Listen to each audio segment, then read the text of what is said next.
நமது தமிழக பகுஜன் சமாஜ் கட்சியினுடைய மாநில தலைவர் சமத்துவ நாயகன் டைனமிக் லீடர் அவர்களுடைய படுகொலையை கண்டித்தும் இந்த படுகொலைக்கு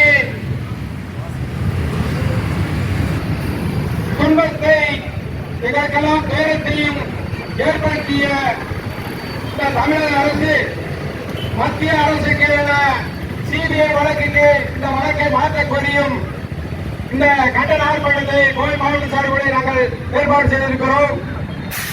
இந்த கண்டன ஆர்ப்பாட்டத்திற்கு தோழமை உணர்வோடு வருகை கொடுத்திருக்கக்கூடிய அனைத்து தோழமை கட்சியினுடைய தலைவர்கள், நிர்வாகிகள், ஏழை தொண்டர் அனைவரையும் உங்களுடைய கண்டன உரையை பதிவு செய்ய வேண்டும் என்று கேட்டுக்கொண்டு நாம் ஒவ்வொருவரையும் நாம் பேசுவதை அழைத்து கட்சிகள் எல்லோருக்கும் வாய்ப்பு கிடைக்காது.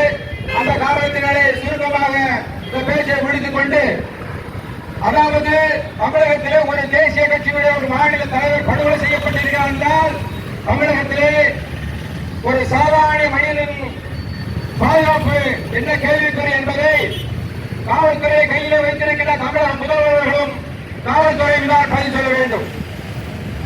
எமது சமத்துவ தலைவர் அவர்கள் ஏனைய சில ஊடகங்கள் சொல்லுகின்றது போல அவருக்கு மறுமுகம் கிடையாது.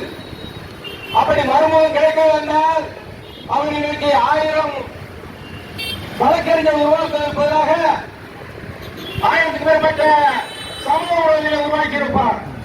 ஆனால் அப்படி அவர் செய்யவில்லை. இன்றைக்கு வழக்காடு மன்றங்களிலே உயர்நீதிமன்றத்திலும் ஏழை நீதிமன்ற வழக்கறிஞராக வாதாடிக் கொண்டிருக்கிறார்கள்.